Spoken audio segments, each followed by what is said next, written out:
आपको बता रहे हैं कि सिरदा और आफ्ताब की कहानी, जो एक प्रेम कहानी है, वो शुरू होती है बॉम्बे से।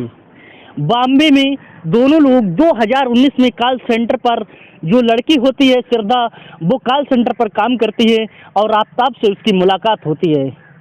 कुछ पल में ही उसकी प्रेम कहानी शुरुआत हो जाती है। उसी पीरियड में 2020 जब लगता है तो उसकी माताजी का देहांत हो जाता है।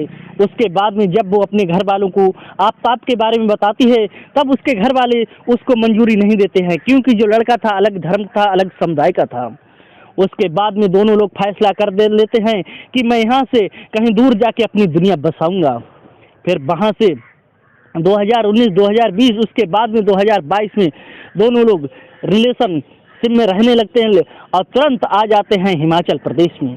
हिमाचल प्रदेश में घूमते हैं, मलानी में घूमते हैं, जगह जगह घूमते हैं और वहाँ उनकी एक शख्स से मुलाकात होती है। वो कहता है कि मेरा छतरपुर में एक फ्लैट, वहाँ आपको रह सकते हो। उसके बाद में, क्योंकि वहाँ वो जब पहुँचा, बात है 12 मई 2022 की, जो मई में 2022 में दिल्ली में इलाका है महरौली, वहाँ लोग आते हैं दोनों लोग, और दोनों लोग 12 मई को उस फ्लाइट में रहने लगते हैं। फ्लाइट में रहने के बाद में जब 18 तारीख उस वहाँ से लगभग 5 दिन के बाद में जो आफ्ताब होता है, वो अपनी प्रेमिका सिरदा का गला घोंटकर हत्या कर देता है। उसके बाद में उसे शक था कि कहीं मेरी पोल ना खुल जाए, कहीं मैं पकड़ा ना जाऊं। उसके बाद में गला रेत कर वो जाता है बाहर से एक 25,500 में एक फ्रीज डबल वाला खरीद कर लाता है। फिर उसके बाद में उसके साथ में ही दुकान से एक पानी गर्म करने की एक राड लाता है और कुछ ऐसे सॉफ्ट लाता है जिससे मतलब बॉडी मुलायम रहे, जकड़े नहीं। और उसके बाद में वहाँ पर अलग अलग औजार लेता है, जैसे मतलब काटने के, और उसके बाद में अंदर आता है और रोजाना की तरह वहाँ रहने लगता है। हर चीज़ वो ऑनलाइन मंगाता था, चाय भी, खाना भी। मगर उसके बाद में उसने सरदा के 35 टुकड़े किए, 35 टुकड़े करके और अलग अलग पॉलीथीन में पैक करता था और फ्रिज में रख देता था, जिससे एक बदबू ना आए। सेंट का भी इस्तेमाल करता था।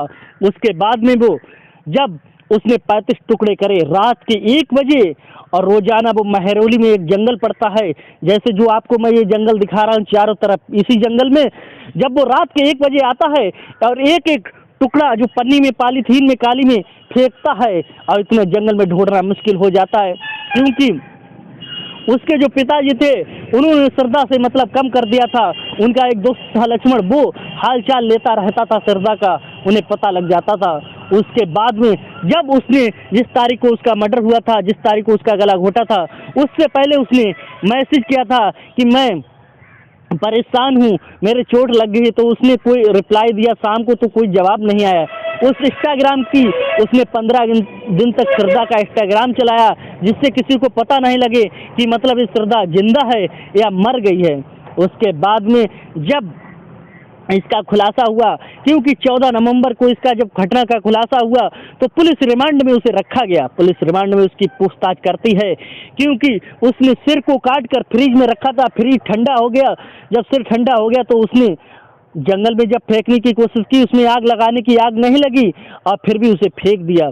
उसके बाद में जब पुलिस ने क्योंकि सख्ती से उससे पूछताछ करी, जब पता लगा कि सिरदा नहीं पता लग रही है, तो पुलिस ने गंभीर से मामला लिया है। एक सवाल मेरा ये बनता है कि दिल्ली में, जबकि राजधानी में जनसंख्या का आंकड़ा लगभग 2 करोड़ है और वहाँ 2 करोड़ में 92,000 पुलिस है, जब वो रात के 1 बजे ऐसे इलाके से जंगल में जाता था, उसे कोई चौकीदार और कोई से पुलिस वाला क्यों नहीं रोकता था?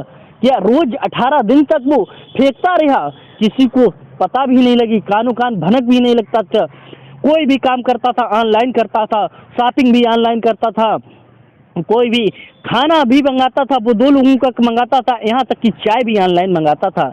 क्योंकि उसके जब जांच पड़ताल की फ्लाइट में ताला लगा हुआ है और उसके जो बिल उस पर आफ्ताब साहब लिखा है, अब पुलिस गहरी रिमांड में उससे पूछताछ करती है, क्योंकि जहाँ 35 टुकड़े हो गए, सिरदा चिल्ला रहे हैं कि तुरंत उसका खुलासा तो हो गया, मगर इसने किया कैसे, किसे सोच कर किया? क्योंकि बताया जा रहा है उसका झगड़ा होता था, वो सिरदा से कहता था जो बॉम्बे में मकान है वो सारा सामान इस दिल्ली में शिफ्ट करो, इसी का खर्चा कौन उठाएगा, सिर्फ इसी बात का उसका झगड़ा था। आप इस वीडियो को ज़्यादा से ज़्यादा शेयर करें और मेरे चैनल को सब्सक्राइब जरूर करें। धन्यवाद।